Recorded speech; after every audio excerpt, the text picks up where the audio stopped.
I want to talk about strength with heart a little bit because I know this is near and dear to your heart. And I'm going to bring Mark Nepo up again because in my interview with him, we were exploring his new book, The Fifth Season. But we probably spent a good 10 minutes of him talking about why he feels that the most critical thing we need to do and what life has told him is we need to live with an open heart, which I thought tied directly into a lot of your message. And I know that you really challenged the false binary that men must choose between strength and compassion. Why do you think that framing is so damaging? And what does real strength look like when it's fully integrated with heart? You leave the small questions for the last ones, right? Like we built up to this point. No, that's great. Well, I'm going to get political for a second, probably with some level of temerity, but I can't help myself. So I think about politically how on the left side of things, which it seems like I'm on the right as I'm looking at this, it's like guys are being told that strength is bad. It's associated with power over and dominance. And so the best thing guys can be is not an asshole, and be an ally to women and just be nice kind of thing, because it's seen as like the male side of powers always leads toward domination and just tamp it down. And I see this in more liberal corners there. And I'm not a fan of that mentality. And then on the right side, it's just be strong, be tough. There's nothing wrong with you. You're perfectly fine. And just that they're just shaming you on the left. And there is some shaming going on the left. So I'm not doubting that. But I don't Yeah. think that's the answer either. There needs to be some integration of strength and heart where you're actually your backbone. It doesn't mean, by the way, that if you're heartful, that somehow you are a pushover, or that you always give people what they want, or that you always are a lackey in some kind of way. It means that you have a sense of direction, purpose, right? If I do leadership work, and so I don't think a good leader is someone who just rubber stamps what somebody else thinks and feels at all, not in the least. You have to have a sense of your North Star and where you want to go. And how do you lead in a way where you're supporting people to step up on the one hand and go for what feels right and be open to feedback.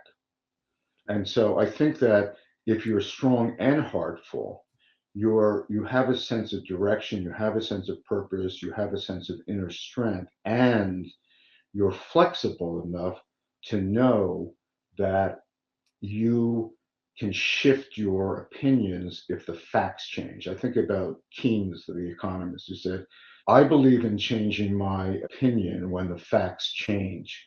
What do you do, sir? Because some people have this idea about strength is that you just Yeah. hold your guns no matter what. The reality is it's you in a complex world, you don't have enough information all the time at all. And so something else comes in and you're flexible enough and you're fluid enough to be able to shift with that new information. There's an old saying that the bamboo is stronger than the oak, that the bamboo, it maintains its integrity, but it can move with when circumstances change. I have a lot of oaks on my property. Oaks are lovely and everything, but they're tight. Right? They don't move. And I think a lot of guys learn that strength is being immovable.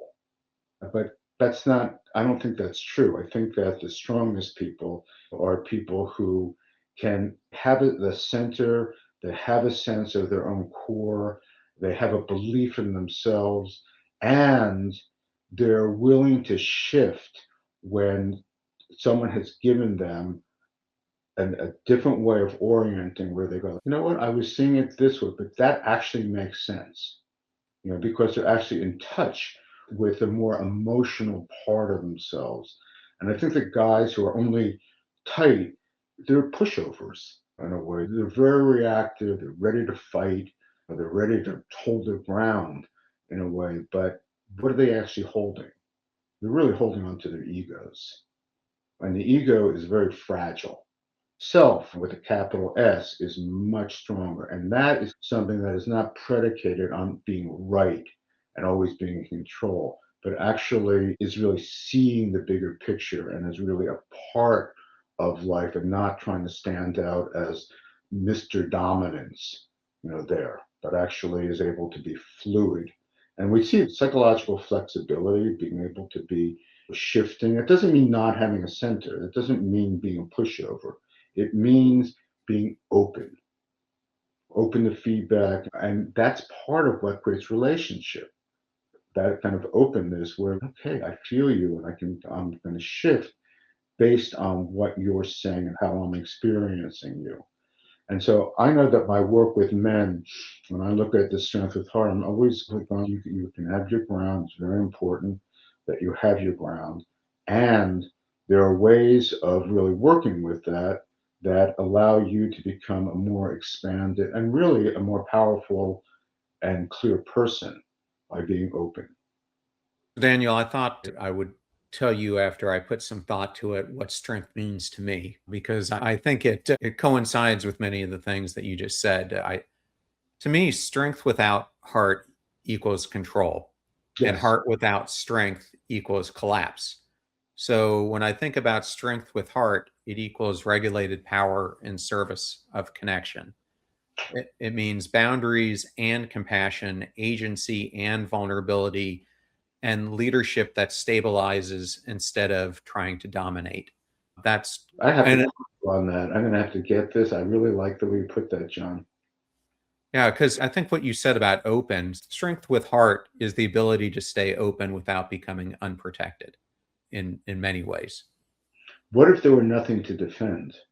Right? Yes, exactly. Which is not to say that there aren't things to defend. I'm not saying that having defenses is bad or wrong. It's appropriate at times, but I think a lot of times people go through lives always being defended, right? And so there's this whole territory of safety versus threat, friend or foe. They're always in foe. This is a foe. It could be a potential foe. This is a potential threat. And so they're armored all the time. And when you're armored all the time, there's no flow. There's really ultimately no connection.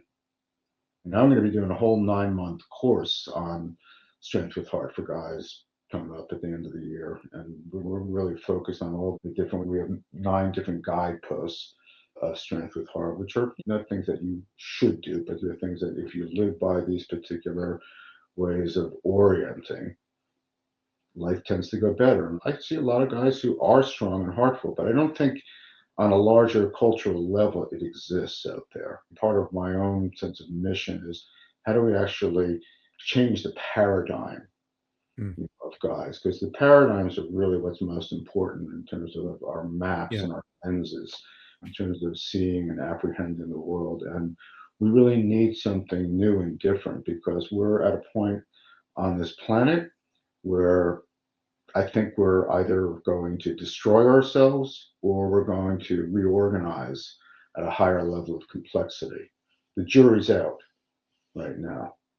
And hopefully, with your work, John, and putting your work in the world, and what I'm doing, and what a lot of other people are doing, Mark Nepo, and you can go on and on. There are a lot of people who see the need for this new paradigm, that we need to birth this new paradigm in order to, at a minimum, survive, but certainly to thrive.